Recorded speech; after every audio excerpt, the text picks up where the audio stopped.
talking. Hello. Hi. Are we? Hi, Abuna, what we're gonna do today Yes. is we probably will have yani few questions, Yes. and probably we'll try to make it yani some sort of scenario based, okay? Because we pretty much it's all about yani issues that we don't really see that much at home at all. Yani we've never seen yani our kids having fights.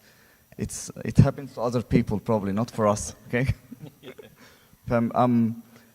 I'll go with a scenario, and just to make it more visual for the people, okay? So let's say, for example, I've got a son, and he's in primary school, okay? I walk him to go to school. He doesn't want to go to school, okay? And he's showing some dandrum behavior, kiddo. He doesn't really feel like he's not his usual thing.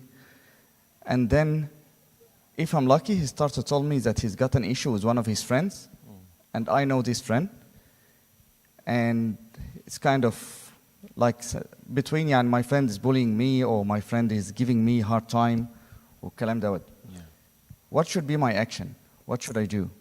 I know the friend and I know his family, like they're family friends. Yeah.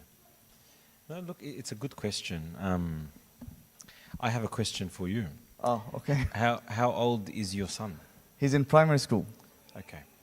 like year 4. Okay. And is this the first time that he's saying this? First time you've heard of it, or is this an ongoing kind Kinds of come and goes, but it is not really yani. It's getting to become yani more of an issue. Okay. He's a boy, I son. think it's a good question, because a lot of us will have this in our lives with our kids. And I think the important thing first is to understand there's a number of things. Firstly, our kids see the world in a different way sometimes. Sometimes they might say, I'm being bullied, but it might not actually be bullying. Maybe someone's just annoying them. Maybe someone is just upsetting them. So it could be that my child doesn't know how to handle someone who's annoying them. There's a big difference between a child is annoying my son versus a child is bullying my son. Does that make sense? Yes, so I think we need to first understand. So the first response really is, great, I'm very thankful that my child is talking to me. Yep. Even if he's using the word bullying or whatever, maybe he heard it somewhere else or whatever, in his mind, or was it a daughter or a son? I A forgot. son. Son. It starts with son. Good. So The daughter is the next daughter's question. another issue altogether. But I think with your son, it's good that he's talking, and I think I would ask more questions in his conversation first, Okay. to find out. Number one, if he's saying bullying, it means it's something that's upsetting him, because he knows bullying is something that is upsetting. Okay. So he's using this word. It doesn't necessarily mean bullying as you and I, as parents, understand it, but at least we know there's something upsetting him. So the first thing is, I think we need to validate, and if the child is concerned, then I need to be concerned. If I just say, Toz, it's fine, Tannish, or whatever, and not give it any effort, then the child thinks that he's not being heard, and that's a disaster. That's a bigger problem. Yes. So I think first understand what the problem is, so by asking more questions, and once you've identified, it could be that just, he keeps picking on me and saying that my drawing doesn't look nice, but that's it. But bullying is something that is much, much more, like everyday persistence, Okay. targeted, maybe getting other people to target that child as well, ongoing. That's a very different way to handle, yeah? Fair enough.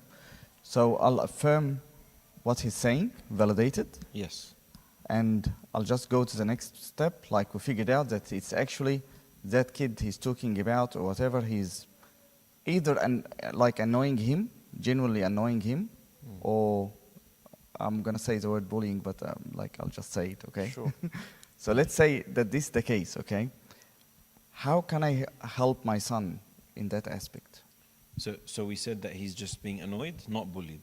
Bullied. He actually bullied? Like it's targeted Okay. to the so kids. targeted and bullied is a problem. Hmm. And I think there's the schools even now teach the kids things like no, stop, go. You may have heard of this. So if someone is annoying you or constantly coming to you, the first thing that they encourage our children to say, this is based on human psychology.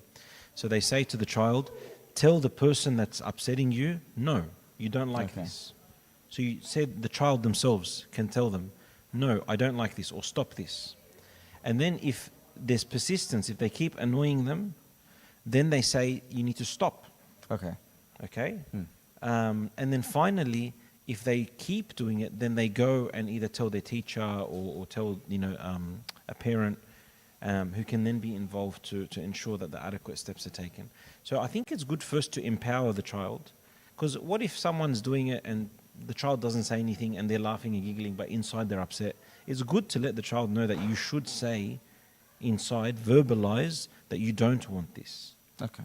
Stop. So no, say no. So no, Stop, and then go. and go to basically A to the teacher, a parent, or whatever. Okay. So they say no, and then if it keeps happening, they walk away and they say, don't follow. Like, I'm going away because I don't like this. If they keep doing it and following and pestering, then they go to the teachers. Okay. Yeah.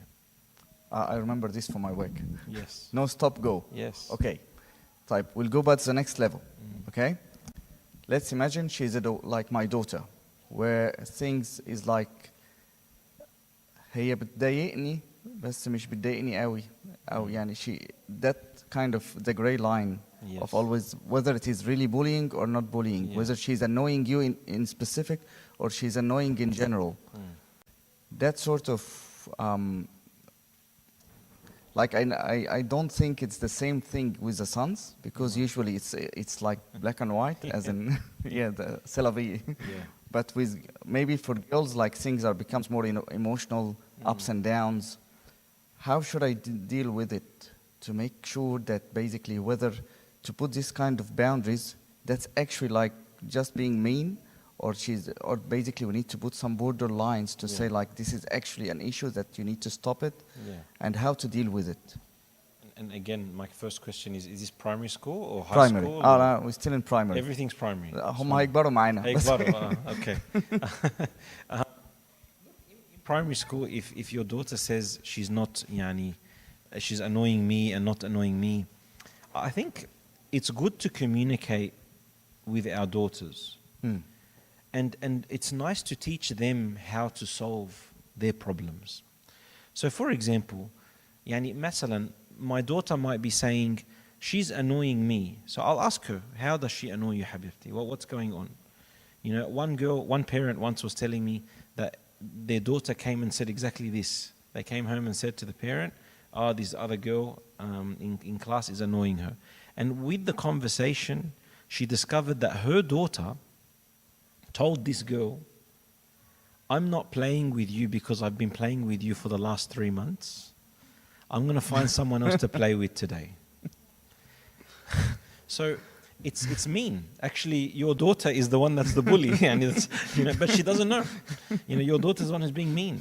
So maybe that's why the other person is now, I think sometimes it's good to find out. And then this parent told me in wisdom, I use this as an opportunity to teach my daughter. It's not nice to say this to your friend. It's not. Would you like it if someone told you, I'm not going to play with you because I've been playing with you already and I'm bored? It's not nice. So it was actually, the challenge became an opportunity. It's an opportunity to educate your child, an opportunity to understand. Sometimes as parents, the first reflex is, how dare they do this to my child? عشان our estimation, our reference baseline is my child is right. That's my first go-to. This is very silly. My child is not always right. I want them to be always right, but they're not always right. It's good to understand first what is the situation. And maybe then if my daughter is the one that that is saying things that's not nice, I teach her.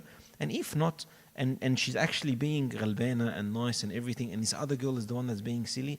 The funny thing is, in primary school, why do I keep asking, is it primary school, is it high school? In primary school, problems are, as Michael said, the problems get bigger as they get older. In primary school, it's very easy to develop friendship. You like strawberries, I like strawberries, let's be best friends. Right? That's it. Simple. It's not complicated, So it's usually these issues are very, kids forget. That's why Jesus tells us to be like little children. They forget the problems. It's not, my kids could be fighting one day, and then within 20 minutes, they start smiling and best friends and everything again. They don't even remember what they were arguing about or what they were fighting about.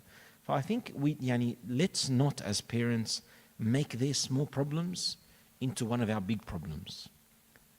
We make it small كده Yes. على قدها and ماشي حالي. And that probably takes us to the next point. Yeah. قبل ما يكبروا, okay? احنا لسه هم صغيرين. Do you reckon there is a stage where we as parents have to intervene? Like, Okay. I wanna say a disclaimer. okay. What I'm about to say is my opinion. I'm not saying this is, we're talking general. We're not talking about Michael's actual daughter or anyone's actual child here. This is hypothetical.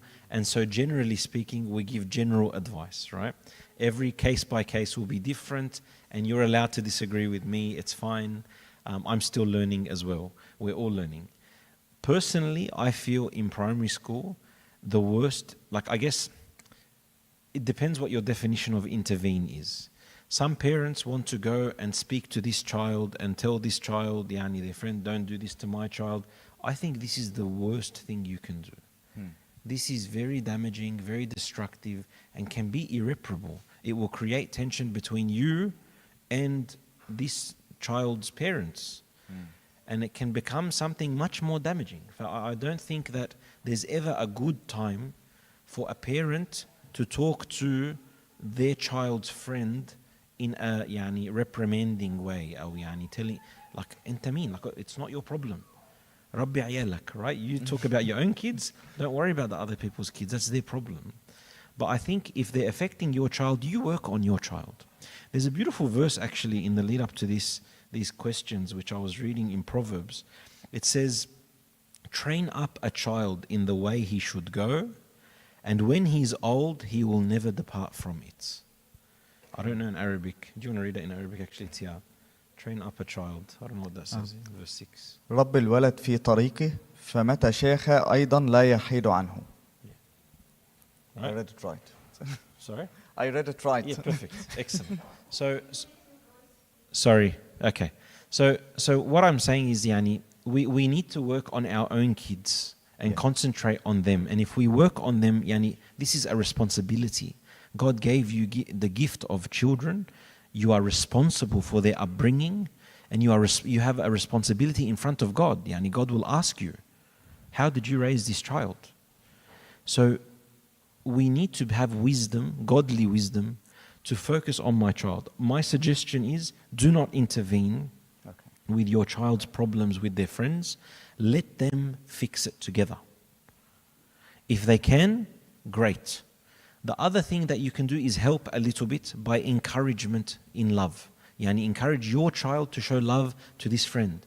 Right, masalan, like your child, one time, my daughter, I'll tell you a story. My daughter, she's only in kindergarten. She had a problem with another girl. Another girl was being not nice.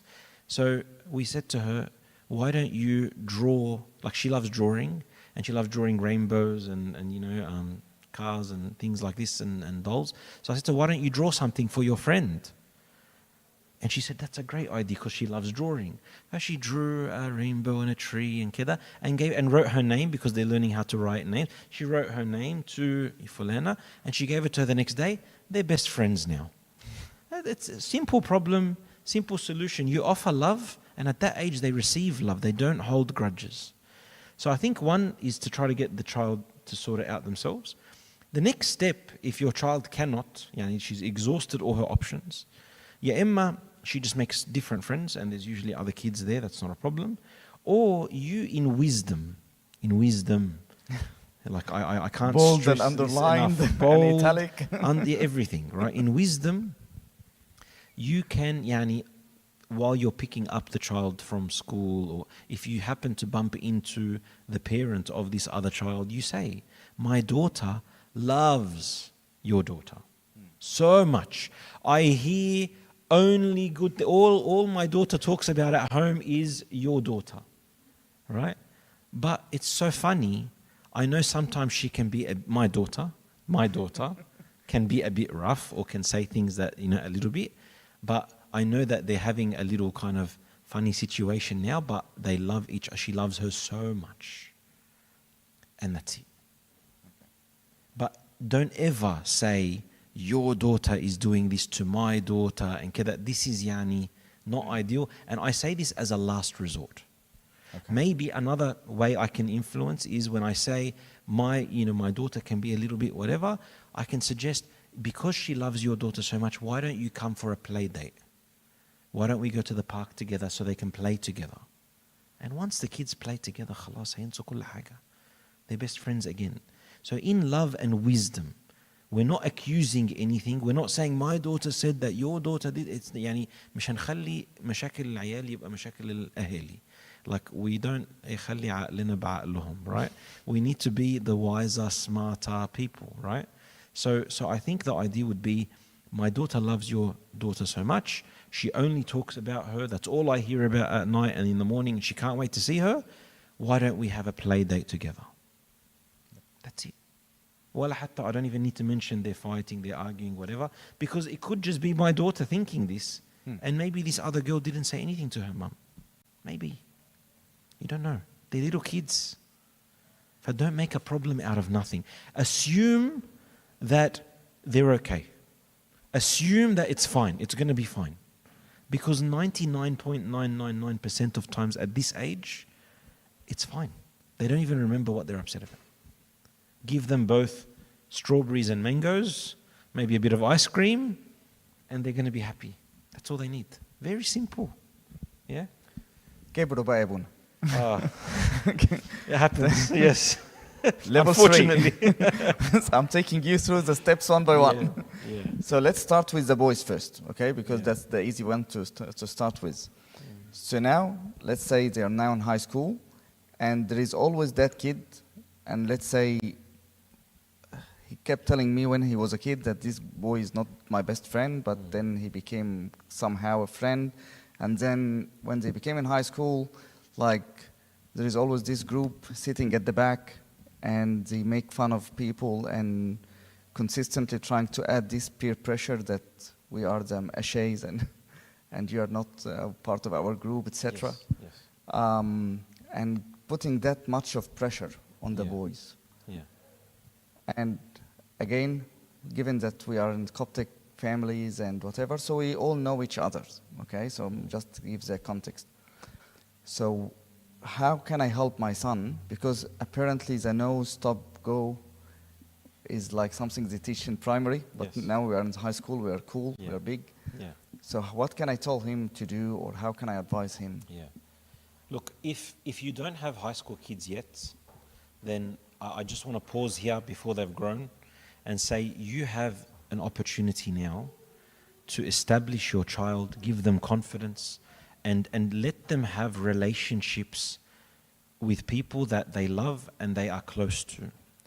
Like mum and dad, talk to them often. Like maybe Abuna, for example. Like the servants from Sunday school.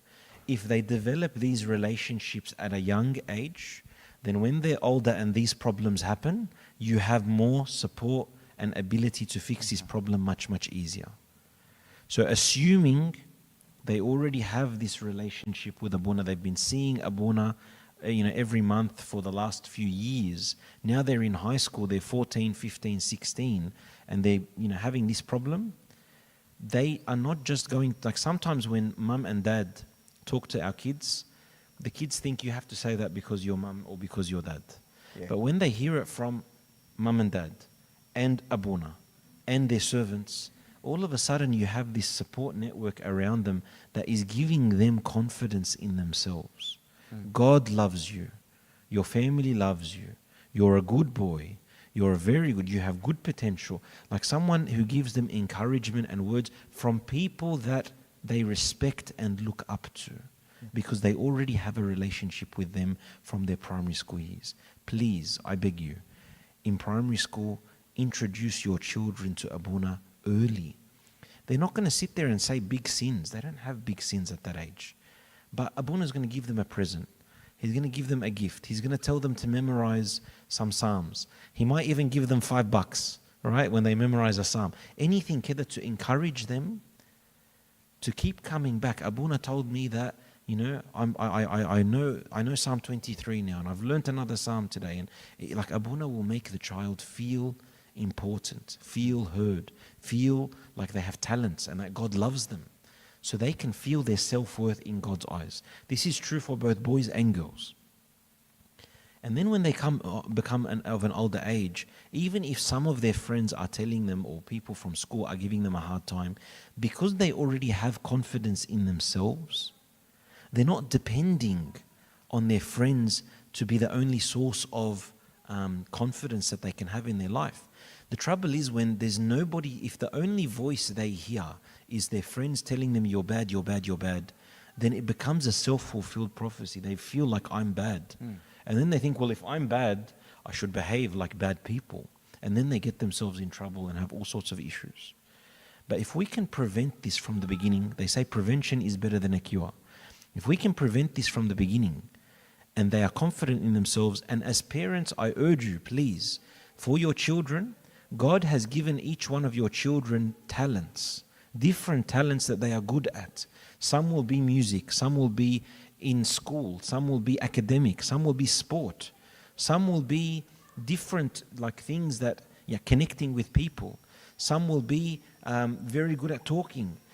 Every child will have different talents. Albert Einstein once said, if you get a fish and music lessons or music teacher or something so that they can be surrounded in an environment where they are confident, they excel, they do very well with not much effort, then with effort they excel even beyond. We all try to do this in an academic setting. Every child we give, tutoring and build 2 and 3 and 4 tutors and whatever to force this. It could be not his thing. Sorry? It could be not his thing. For some kids, it is their thing, and they just need that little encouragement. But for others, it is not their thing. Yeah. And it is better for them to not. I see, if you keep forcing them and saying, you have to be good at this, it's like telling a fish, you have to learn how to climb a tree. You must learn how to climb a tree. It can't. A fish will never climb a tree. طب Abuna, Yeah. that's good in terms of giving them Prevention, this sort yeah. of prevention. Yeah. But now we are in action. Yeah. Okay. So in the actual instance, if they have, so what I was getting at is if they have all of this, then they're protected.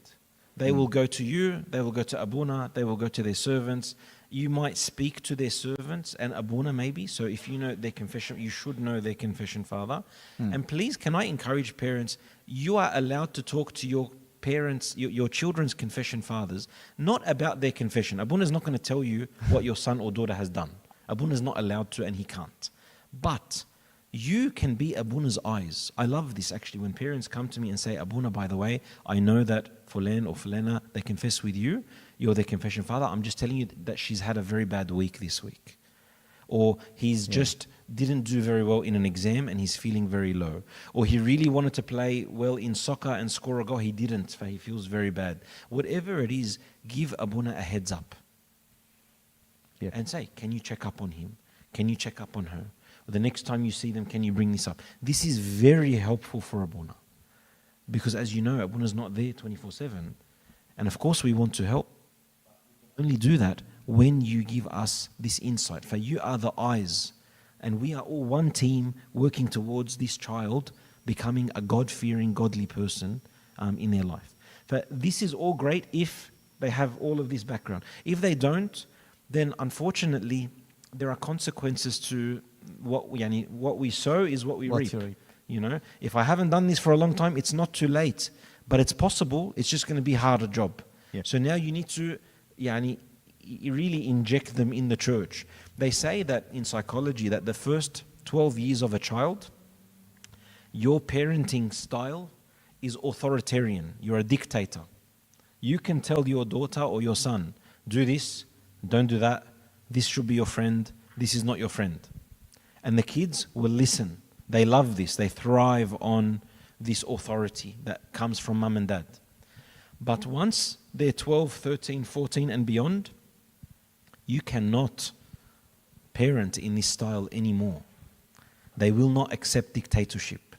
Fish حاجة اسمها because Allah was. You can't say that, right? That doesn't work. That doesn't work in 13, 14 and beyond. Maybe that's how you and I were brought up in our generations, but with our kids now, this is not going to work, this style. And in fact, they will do what they want without you knowing. And they retaliate and it becomes and Is that right? بيعندوا. Yeah. So it becomes عند, right? So what I'm saying is, it's important then the parenting style has to be different when they're older. As the kids get older, you now need to convince them why your idea is right. They need to come on the journey of the decision with you. Yeah. So I think at that point, if they're struggling, then be there for them as their parent. Show them that Christ-like love. Ask them, what can you do to help them? Suggest to them, what about seeing Abuna? I've heard he's helped many people before. Or so-and-so, hopefully they have a group of friends that are from church. Maybe we encourage them to spend a bit more time with those church friends. Hopefully they're not the same ones that are giving them the hard time. But the idea is maybe we can still call on the Sunday school servants. Can you please take my son out? Maybe for coffee or in a visitation or whatever. All these things will help by having that network around them. But digging our head in the sand and saying they're going to get over it, this is not a good strategy, because unfortunately a lot of kids then end up in depression, mental health issues. They start believing that they're not good, and they don't feel like they can talk to anyone. They lose their self-confidence and self-esteem, and it can become quite problematic. It's our job to keep our finger on the pulse. We keep an eye on our kids. We know about them. We know who their friends are. We know where they're going, what they're doing. Not in a very controlling way, but just knowledge. Like some parents, it really bugs me sometimes when some parents, I ask them, who is your son or daughter's confession father? I don't know, Abuna, I let them have their free choice. Yes, have the free choice, but you should know. They can choose. I'm not telling you choose for them, but you as a parent need to know. Because if they're not confessing, that's a problem. If they don't come to Sunday school, that's a problem. If you ask your child, who is your Sunday school teacher, masalan, if the child can't answer this question, this is a problem.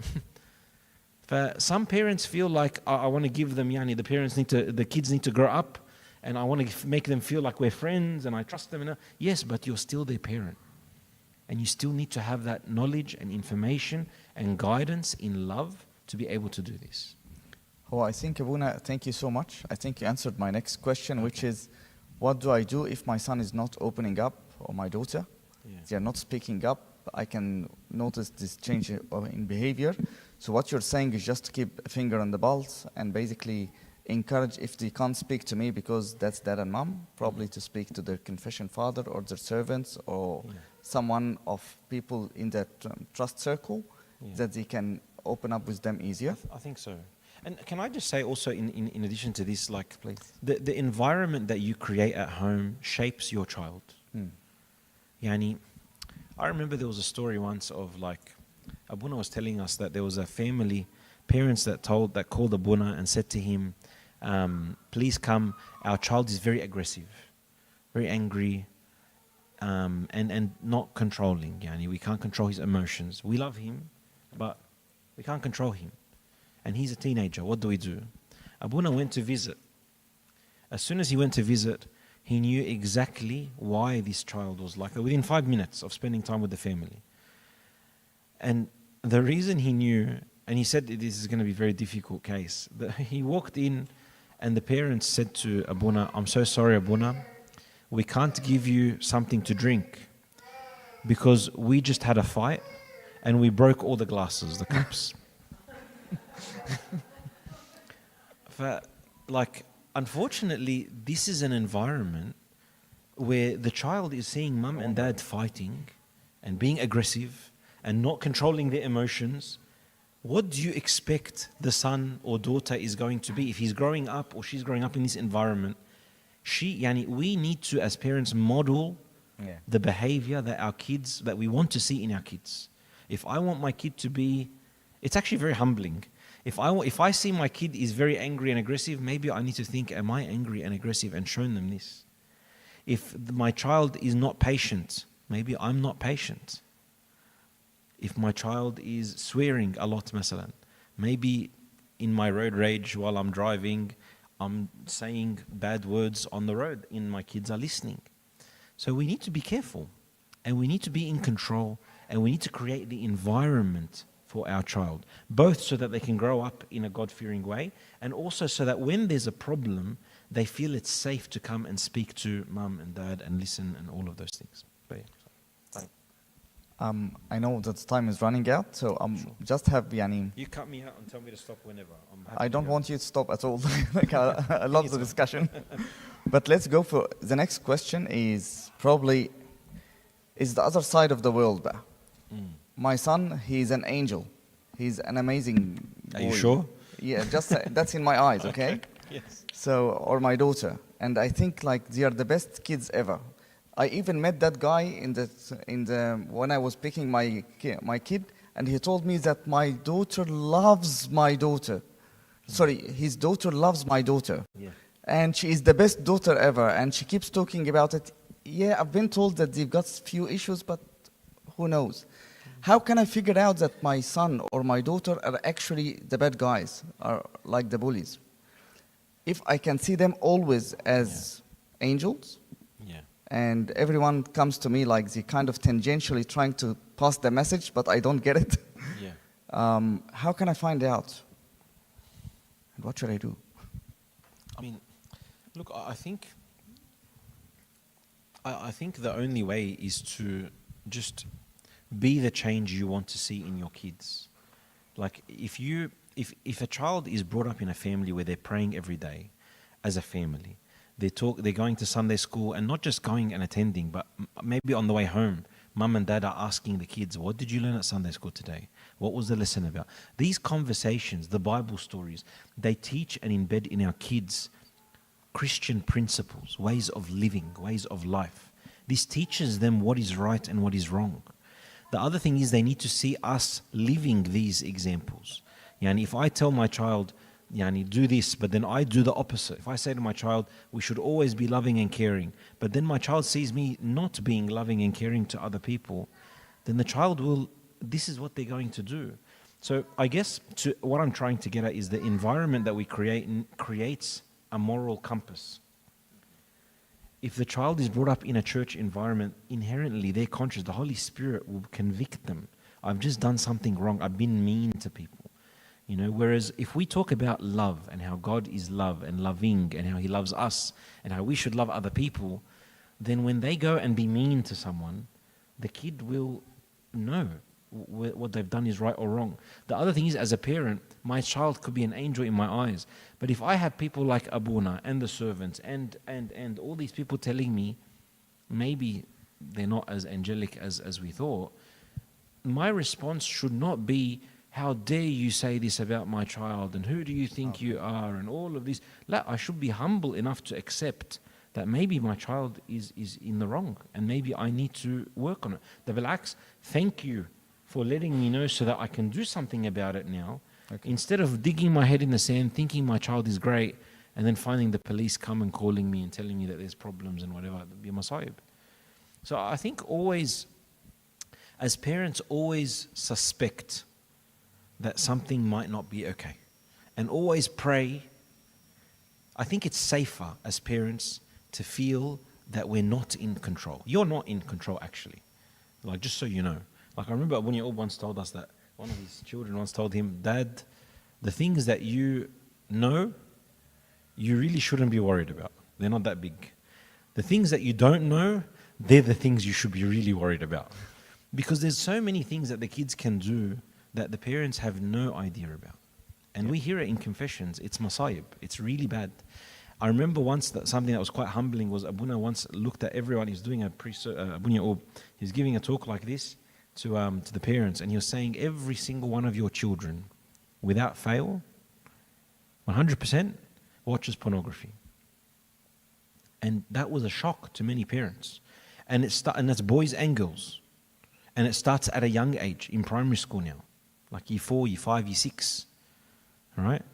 So it can be quite alarming. Sometimes our kids think, oh no, we don't have. By the way, we have an initiative that's starting now, which Abunya Ub thought of, which is having, we're going to switch, or encouraging the kids to switch their smartphones to dumb phones for Lent. So during Lent, we have Nokia 3210s, which have no apps, no internet, nothing at all.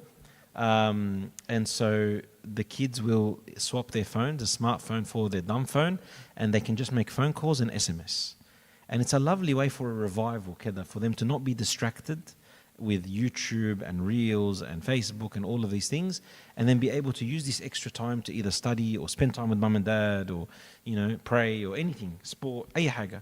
So the idea is we want to disconnect from the negative influences. So what I'm getting at is every one of our children is tempted to do these things. I remember Abu Nadud Lamy was saying the biggest trick or the biggest weapon in the devil's hand now is digital media on our kids' hands. They go to the bathroom, they take their phone with them, you don't know what they're doing. You don't know who they're chatting to, you don't know what they're talking about, you have no control. So I think as parents, what I was getting at is it's safer spiritually to feel like I'm not in control of my child. I need you, God, to bless them and protect them. It makes you pray more as a parent. That's far better mindset than thinking, I've done a good job. My child, my son or my daughter is perfect. They don't need any. They're angels. It's like with me and sin. Yani if I feel like I can go into a bar and there can be alcohol everywhere and I'm going to be okay, this is a very dangerous mindset. Better for me to think I can't risk it. If I'm there, I don't trust myself. Maybe I'm going to fall. This is much safer. So it's much safer for you to assume that there's danger, even though my son is good, but the devil's bad. The devil's very bad. And he can do a lot. And he can manipulate things in so many ways that can really affect my child. And make him do things that is not part of him. But with God's grace, when I pray, when I put his name on the altar, when I do matanyas, when I fast, when I live a holy life and create an environment around my child where they can easily come back to God without judgment, without problems, then it's all in God's hands. And that way, when they come out good, we know it's God's grace. And we thank God. يعني, to summarize, there is a preventative measures that we do when we raise up the kids to make sure that they are in a good environment, good atmosphere, make sure that God's basically teachings is always in their mind, and there is always the reactive part. When I hear anything, I need to verify. I don't take it emotionally. I have to thank those people who told me. I have to investigate myself and keep praying. And okay, last question. And thank you for your time, Abuna. That's a blessing. And it's يعني you just mentioned few times. بس في مثل عندنا في العربي كده يقول يا داخل ما بين البصلة وقشرتها. يعني I'm not sure how I can explain it. But it's as if يعني someone went inside in between the onion layers. Okay. Someone went there. Okay. And that's pretty much is yeah, sorry, I shouldn't have picked that one. Why would someone go into onions? It's a long story. Okay. But sometimes what happens is that when the families gets in those issues, Okay. especially like when like close families, Okay, I get you. and like keeps Getting- going in and out, Yes. and first time it went all well, second time it's kind of there was a bit of friction, but it all went well. Yeah. But we still remember that on the first time you were talking not in in an emotional way about my daughter or about my son, and we keep seeing like maybe the kids by themselves could have got the things sorted out by, as you said, Yeah. but between the parents maybe there is some sort of bad blood or friction Yeah. or something. How can we handle this as a parent when we hear someone coming to us and say that you've got yani, your son has got an issue, or well in a good way of course, or when basically I want to tell to a parent that your son is actually has been doing inappropriate stuff to my son, Yeah. how should the parents' role here Yeah. get in? Look, I think. By the way, this has nothing to do with onions. Oh, yeah. But anyway, that's okay. No, I'm the one that doesn't understand. No, but I think I understand the question. But I feel I think depending on how severe and serious the problem is, if there is a serious issue, like for example, if I know that one of my son's friends is misbehaving with many girls, for example, they're teenagers now, or they're going to inappropriate places and gambling or drugs or whatever,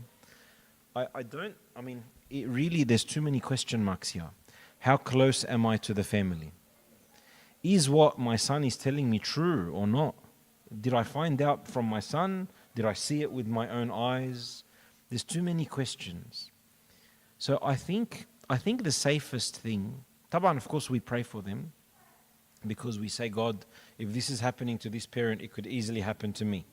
That's the first thing. Yani we don't judge, we are concerned. Yani if we treat every child like our own children in love, then like al-bina alayhum, then we won't want to ifdahhum and upset them, and we don't gossip, oh, did you see what this person's doing or that? Never.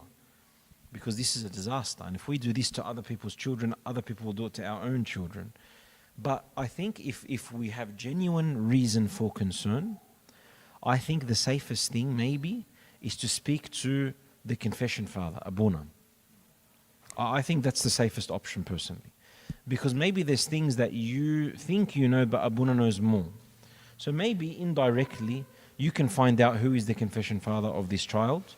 If you don't know or you can't know, you can find out who is the confession father of the parents, so he can address that.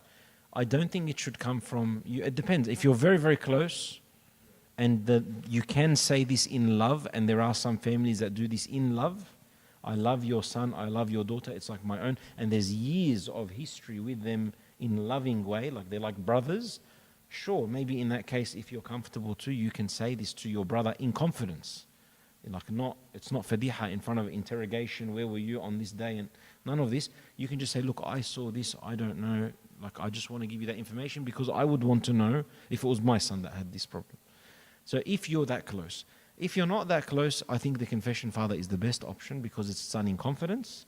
Abuna can then indirectly, and he has wisdom, like the priests, thank God, are very wise and very experienced, where they can bring things up to either the parents or to the children in a way that's not going to say, Michael told me that your son, we're not going to do that ever.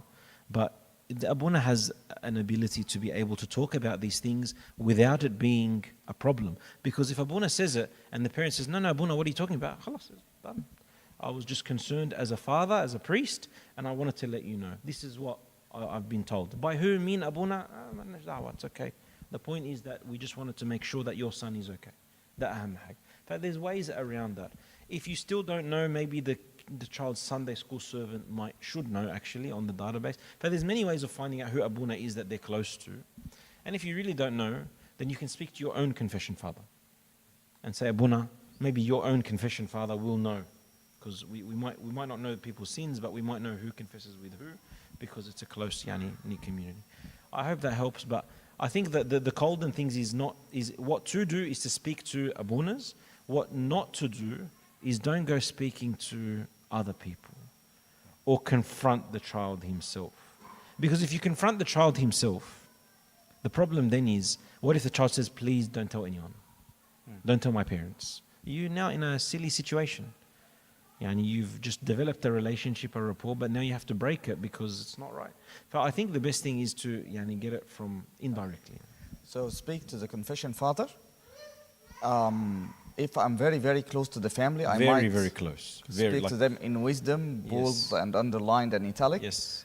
If not, then probably by any chance, do not speak to the kid himself and do not talk to other people about it. I don't think, no. That's my opinion. Okay. Now, Abuna, thank you. I hope that helps. Any- What's your opinion? What do you think? Abuna, you said everything exactly as I was expecting and 100%. Perfect. Abuna, we're learning from you. كتر خيرك. Thank you, حبيبي. That's good. Any questions? Good. Abuna? Good. Thank you, Abuna, so much. They all know already. كتر خيركم.